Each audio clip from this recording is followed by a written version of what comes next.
আসসালামু আলাইকুম প্রিয় শিক্ষার্থীবৃন্দ, আশা করি সকলে খুবই ভালো আছো। ইউকে কোচিং কর্তৃক আয়োজিত নবম দশম শ্রেণী কেমিস্ট্রি বইয়ের চ্যাপ্টার 3 এর ধারাবাহিক পর্বের আজ সপ্তম পর্ব নিয়ে তোমাদের সাথে হাজির হয়েছি। আমি জিসান আহমেদ। আজকে আমরা শিখব পরমাণুতে ইলেকট্রন বিন্যাসের নীতি এবং এর ব্যতিক্রম। আজকে শিখব পরমাণুতে ইলেকট্রন বিন্যাসের নীতি এবং ব্যতিক্রম। আগে আমরা ইলেকট্রন বিন্যাস সম্পর্কে জেনে আসি। পরমাণুর ইলেকট্রন বিন্যাস। আচ্ছা, এই ইলেকট্রন বিন্যাস আমাদের প্রধান শক্তি স্তর। ইলেকট্রন বিন্যাস আমাদের কিসের উপর নির্ভরশীল? প্রধান শক্তি স্তর। প্রধান শক্তি স্তর, প্রধান শক্তি স্তর এবং উপশক্তি স্তরের উপর নির্ভরশীল। উপশক্তি স্তর মানে হচ্ছে প্রধান শক্তি স্তর এবং উপশক্তি স্তর দ্বারা আমাদের ইলেকট্রন বিন্যাসটি করতে হয়। এখন প্রধান শক্তি স্তরকে আমরা কি দ্বারা প্রকাশ করি? প্রধান শক্তি স্তরকে n দ্বারা প্রকাশ করি এবং উপশক্তি স্তরকে l দ্বারা প্রকাশ করি। এখন এই উপশক্তি স্তরের ভিতরে আমি আরো কয়েকটি জিনিস সম্পর্কে এর আগের ক্লাসে আমরা আরো কয়েকটি জিনিস সম্পর্কে জানছি। তা হচ্ছে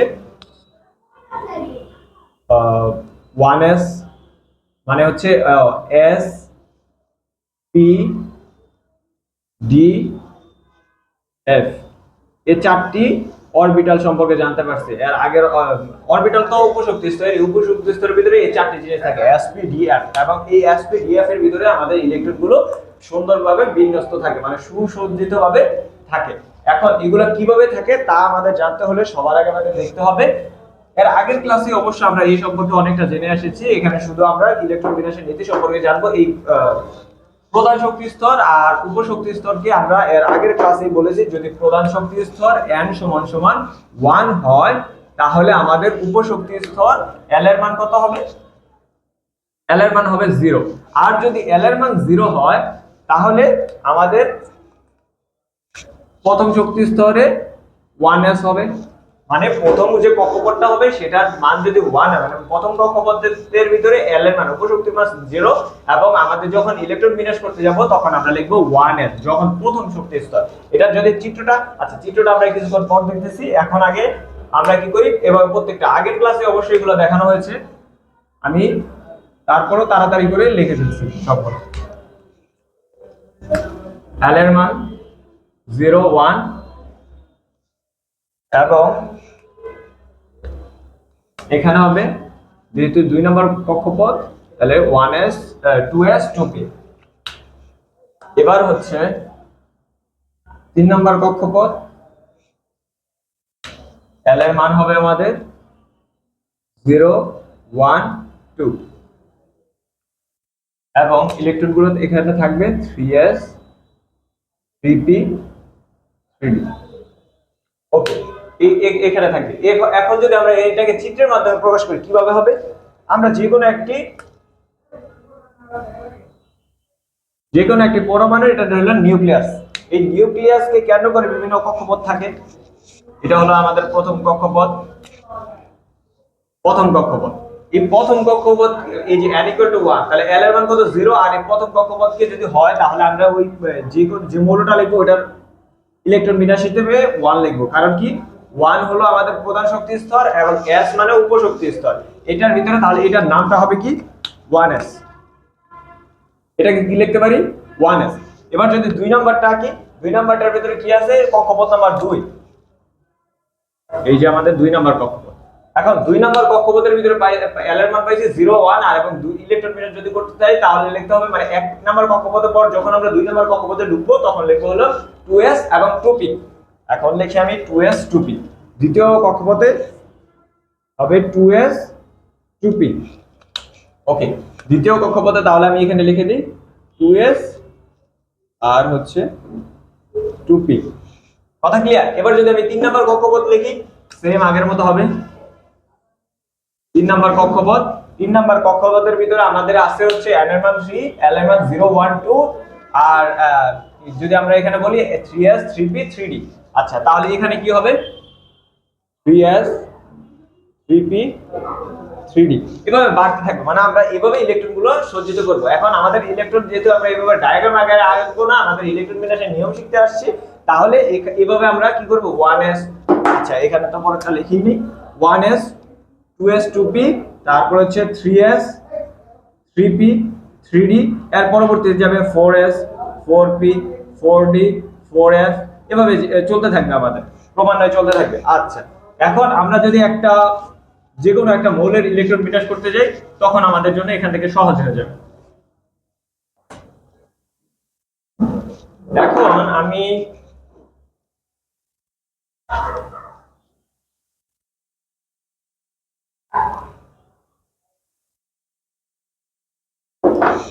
এখানে একটা মৌল নিলাম ম্যাগনেসিয়াম। ম্যাগনেসিয়াম কত? 12। ম্যাগনেসিয়াম পারমাণবিক সংখ্যা কত? 12। ওকে, ম্যাগনেসিয়ামের যদি ইলেকট্রন বিন্যাস করতে যাই, বললাম কি প্রথম শক্তি স্তর। প্রথম শক্তি স্তর কি ধরছি? 1s। তাহলে আমরা লিখি এখানে 1s। এখন s এর ভিতরে আমাদের ইলেকট্রন বিন্যাস করতে হলে অবশ্যই জানতে হবে কিছু, মানে এর আগের ক্লাসে আমরা শিখতে পারছি sp/df এর মান। s এর মান 0, p এর মান 1, d এর মান 2 এবং f এর মান 3। এটা কি ছিল? sp/df এর মান। আর এখন আমরা দেখব ইলেকট্রন ধারণ ক্ষমতা। ইলেকট্রন ধারণ ক্ষমতা। s এর ইলেকট্রন ধারণ ক্ষমতা হচ্ছে 2, p এর ইলেকট্রন ধারণ ক্ষমতা হচ্ছে 6, d এর ইলেকট্রন ধারণ ক্ষমতা হচ্ছে 10, f এর ইলেকট্রন ধারণ ক্ষমতা হচ্ছে 14।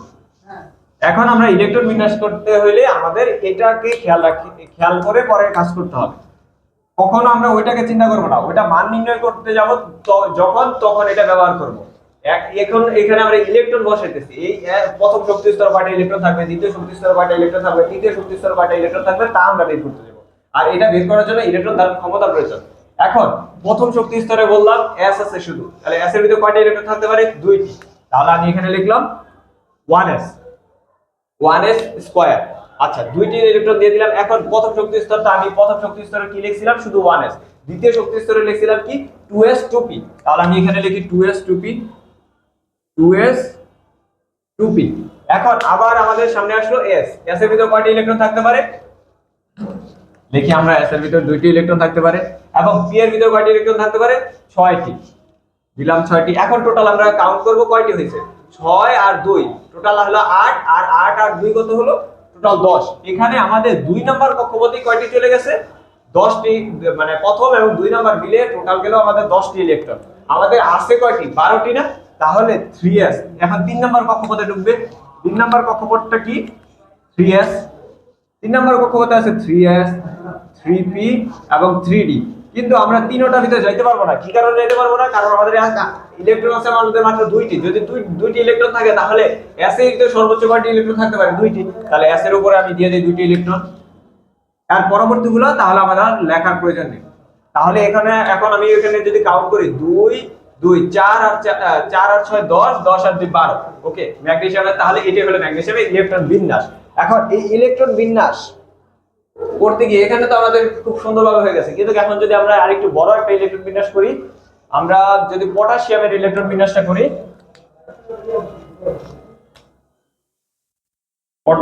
পটাশিয়াম হলো 19।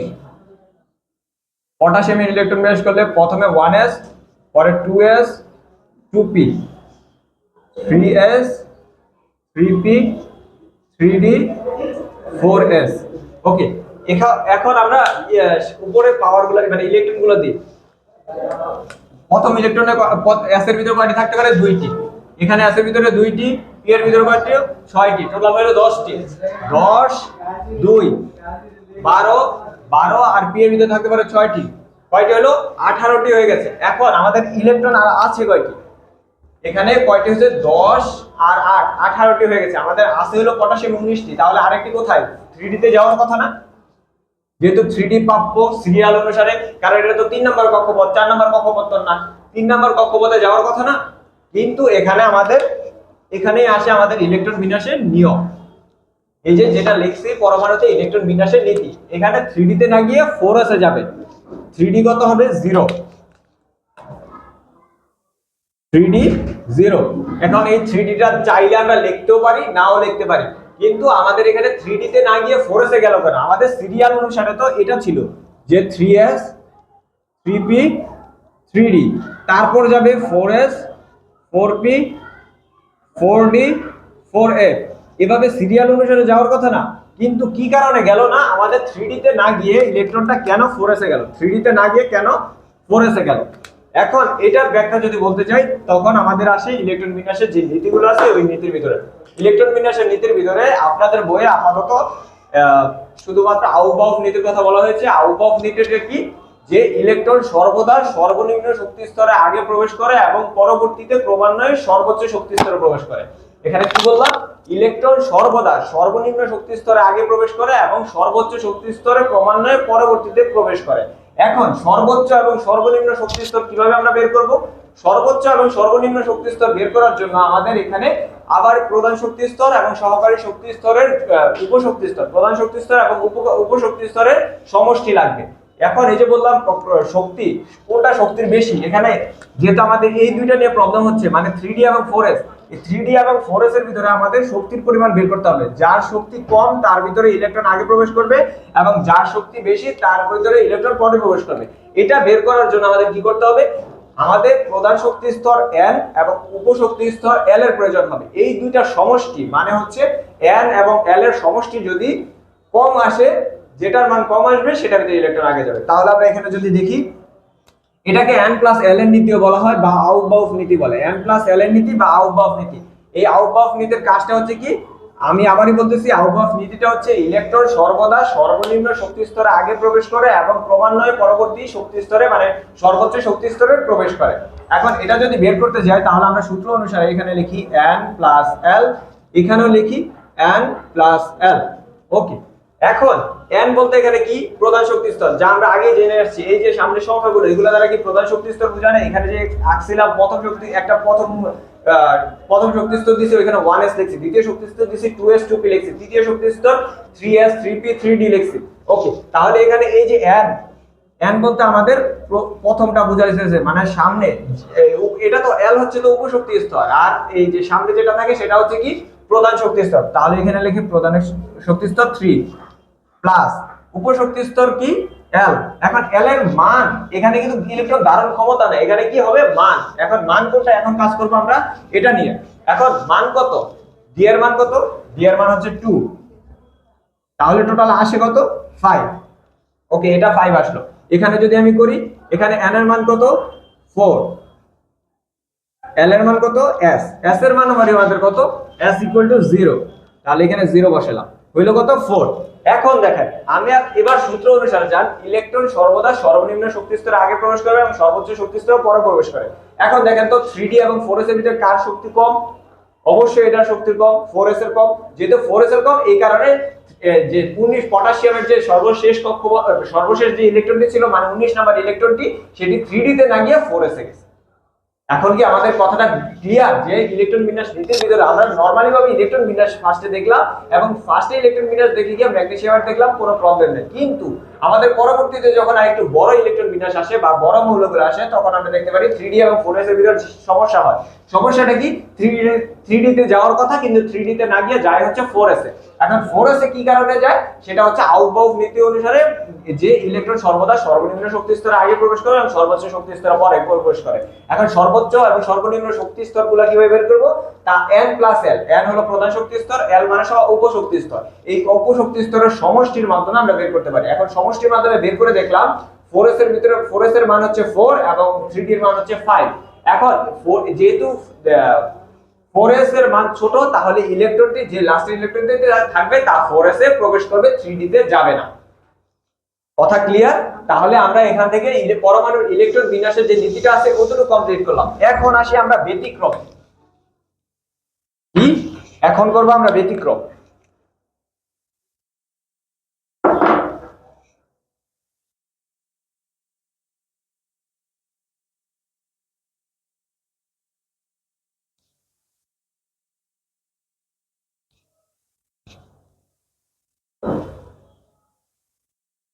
ওকে, ইলেকট্রন বিন্যাসের এখানে ব্যতিক্রম আমাদের এখানে কয়েকটি মৌল আছে। এর ভিতরে সবচেয়ে বেশি মানে সবচেয়ে বেশি প্রচলিত আর ব্যবহৃত মৌলটি হচ্ছে ক্রোমিয়াম।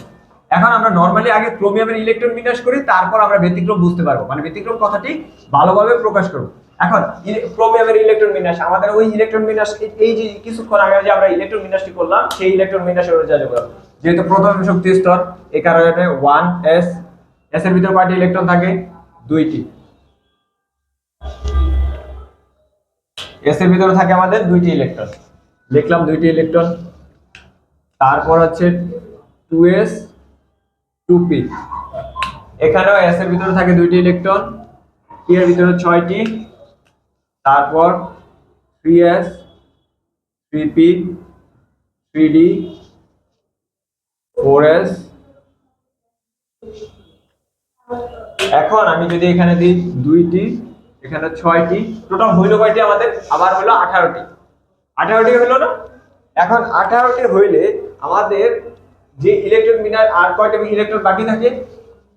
18টি যদি হয় 4 2 6টি, কয়টি ইলেকট্রন বাকি আছে আমাদের তাহলে? আর এখানে টোটাল এতটুকুর মাঝে আমাদের হয়ে গেছে 18টি ইলেকট্রন। আমাদের বানাইতে হবে কতটি? 24টি। 24টি যদি আমাদের ইলেকট্রন প্রোগ্রাম মানে বিন্যস্ত করার জন্য প্রোগ্রামে 24টি ইলেকট্রন লাগবে। এখন আমাদের বাকি আছে 6টি। 6টির ভিতরে আমি জানি, আমি এখানে লিখছিলাম না ইলেকট্রন দ্বারা ডি এর ভিতরে সর্বোচ্চ ইলেকট্রন থাকতে পারে কয়টি? 10টি। তাহলে আমাদের হয়ে যাওয়ার কথা ছিল কি? ডি এর ভিতরে 6টি ইলেকট্রন হয়ে যাওয়ার কথা ছিল না? কারণ থাকতে পারে ওর 10টি। তাহলে আমি এখানে 6টি, আমার কাছে আছে 6টি, তাহলে হয়তো আর ওর এখানে মানে 3D এর এখানে তো আরো 4টি জায়গা খালি আছে, আরো 4টি ইলেকট্রন থাকলেও আমরা বসাইতে পারতাম। কিন্তু এখানে 3D তে ডাইরেক্ট 6টি বসে না। 6টি না বসে কি 3D তে 5টি ইলেকট্রন প্রবেশ করে এবং 4s এ 1টি ইলেকট্রন প্রবেশ করে। 3D তে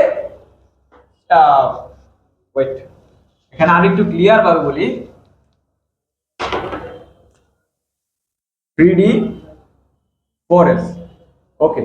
এখন আমাদের এই যে আউটবাউফ নীতি অনুসারে কি হওয়ার কথা ছিল? 4s এ আগে ইলেকট্রন প্রবেশ করার কথা ছিল। এখানে দুইটা জিনিস একসাথে হইছে। 4s এ ইলেকট্রন আগে প্রবেশ করলে তাহলে 4s এ দুইটা ইলেকট্রন থাকতে পারে, তাহলে দুইটা হবে। দুইটা হওয়ার ফলে কি হবে?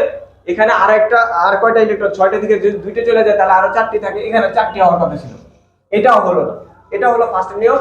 এটা এভাবে আমাদের হইলো না, কারণ আউটবাউফ নীতি অনুসারে 4s এর মান 4s এর ভিতরে 4s এর মান ছোট, 3d এর মান বড়।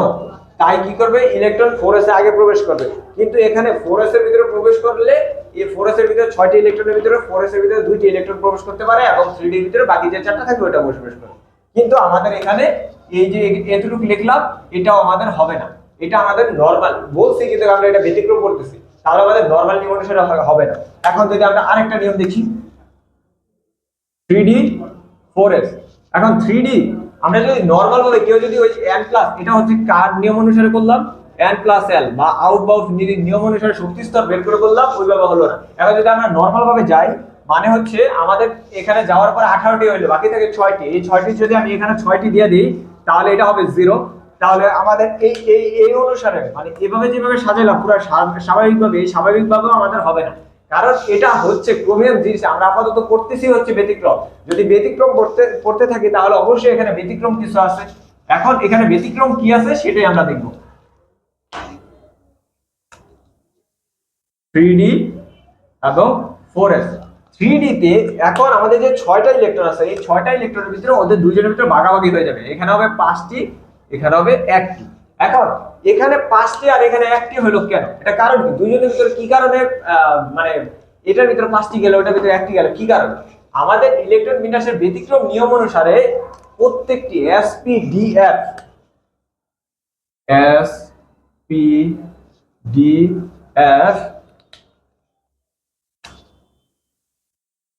পূর্ণ ও অর্ধপূর্ণ অবস্থায় সবচেয়ে বেশি স্থিতিশীল। এখানে কথাটা একটু খেয়াল করেন সবাই। sp-df পূর্ণ এবং অর্ধপূর্ণ, পূর্ণ এবং অর্ধপূর্ণ অবস্থায় সবচেয়ে বেশি কি? স্থিতিশীল। এখন স্থিতিশীল কথা দ্বারা এখানে কি বোঝানো হয়েছে? এই যে আমাদের কি বলে ইলেকট্রন বিন্যাস করতে গেলে sp-df এর ভিতরে ইলেকট্রনগুলো প্রবেশ করে। এখানে s এর ভিতরে সর্বোচ্চ ইলেকট্রন, আমি এখানে আবার একটু লিখছি, s এর ভিতরে 2টি ইলেকট্রন, p এর ভিতরে 6টি ইলেকট্রন, d এর ভিতরে 10টি, এফ এর ভিতর 14টি ইলেকট্রন সর্বোচ্চ প্রবেশ করতে পারে। এখন আমি এখানে বললাম কি পূর্ণ, তাহলে পূর্ণ কথাটা এখানে ক্লিয়ার হয়ে গেল। এখন যদি অর্ধপূর্ণ বলি, অর্ধপূর্ণ বলতে 2 এর অর্ধেক অর্ধেক কত 1, 3 এর অর্ধেক কত, সরি 6 এর অর্ধেক কত 3, 10 এর অর্ধেক কত 5, 14 এর অর্ধেক কত 7। ওকে, এখন কথা হচ্ছে এখানে যে স্থিতিশীল, আমরা ওইখানে পরে যাচ্ছি, আগে বলি পূর্ণ এবং অর্ধপূর্ণ অবস্থায় সবচেয়ে বেশি স্থিতিশীল কথাটা দ্বারা এখানে বোঝানো হইতেছে যে এরা পূর্ণ অবস্থায় মানে এস এর ভিতরে 2টি ইলেকট্রন থাকলে এরা যে পরিমাণ শক্তিশালী হবে, মানে এখান থেকে ইলেকট্রন বের করে নেওয়া অনেক বেশি কঠিন হবে এবং এখানে ইলেকট্রন প্রবেশ করানো তো সম্ভবই না, কারণ থাকতেই পারে 2টি ইলেকট্রন। ওকে, পরবর্তীতে এখানে যদি আমি একটা ইলেকট্রন থাকে মানে 2টার অর্ধেক অর্ধেক পরিমাণ থাকে, তাহলে সেম পরিমাণে শক্তিশীল মানে স্থিতিশীল থাকবে, মানে শক্তিশালী থাকবে। এটা দ্বারা আমরা বেশি ভালোভাবে না বুঝতে পারলো, এই যে আমি যদি ডি অরবিটালের কথা চিন্তা করি, ডি অরবিটালে 10টি ইলেকট্রন থাকতে পারে। এখন 10টি ইলেকট্রনের জায়গায় 10টি ইলেকট্রন থাকলে সবচেয়ে বেশি শক্তিশালী, কিন্তু 10টি ইলেকট্রনের জায়গায় 5টি ইলেকট্রন থাকলেও সেম শক্তিশালী হবে। এখানে ইলেকট্রন প্রবেশ করাতে অনেক বেশি কষ্ট হবে এবং বাহির করে একটা ইলেকট্রন যদি বের করে নিতে চাই তারপরেও আমাদের বেশি তাপ বা শক্তি প্রয়োগ করতে হবে। কিন্তু যদি এখানে 6টি ইলেকট্রন থাকতো, 7টি ইলেকট্রন থাকতো, 4টি ইলেকট্রন থাকতো, তাহলে আমাদের জন্য অত বেশি কষ্টকর হইতো না। এই কারণে ক্রোমিয়াম কি করছে, এখানে দেখেন টোটাল আমাদের ছিল 6টি, আমরা কিন্তু 6টি বসাইতে পারিনি। কারণ কি, ওরা চায় সবসময় স্থিতিশীল অবস্থা মানে স্থিতিশীলতা বজায় রাখতে। স্থিতিশীলতা বজায় রাখার জন্য 3D তে 5টি ইলেকট্রন গেছে, যা আমাদের স্থিতিশীল ক্রোমিয়ামের ডি অরবিটালটিকে স্থিতিশীল হতে সাহায্য করেছে এবং 4s এ একটি ইলেকট্রন প্রবেশ করছে যা 4s কে স্থিতিশীল করতে সাহায্য করছে। এই কারণে ক্রোমিয়ামের ইলেকট্রন বিন্যাসটি ব্যতিক্রম। এখন আমি যদি আবার পুরো ক্রোমিয়ামের ইলেকট্রন বিন্যাসের ব্যতিক্রম কথাটি পুরো আবার রিপিট করতে চাই, তাহলে হবে হচ্ছে ক্রোমিয়ামের ইলেকট্রন বিন্যাস করার ফলে আমাদের 3p পর্যন্ত 18টি মৌল যায়, বাকি থাকে 6টি। এই 6টির ভিতরে 3d তে 6টি যাইতে পারতো, কিন্তু 6টিতে যায়নি কেন? আমরা জানি sp-df পূর্ণ এবং অর্ধপূর্ণ অবস্থায় সবচেয়ে বেশি স্থিতিশীল এবং স্থিতিশীল হওয়ার কারণে আমাদের কি হবে, এখানে যে 6টি ইলেকট্রন ছিল 3d তে 5টি ইলেকট্রন প্রবেশ করে এবং 4s এ একটি ইলেকট্রন প্রবেশ করে। এতে কি হয়, ক্রোমিয়াম সম্পূর্ণরূপে স্থিতিশীল মৌল হিসেবে কি বলে স্থিতিশীল মৌল হতে পরিণত হয়। তাই আমাদের এই আজকের ক্লাসটি এই পর্যন্তই। আজকের ক্লাসে আমরা পরমাণু ইলেকট্রন বিন্যাসের নীতি এবং এর ব্যতিক্রমী একটা এক্সাম্পল দেখতে পারলাম। ইনশাআল্লাহ পরবর্তী ক্লাস নিয়ে আমি আবারই হাজির হব। সেই পর্যন্ত ভালো থাকেন। আসসালামু আলাইকুম।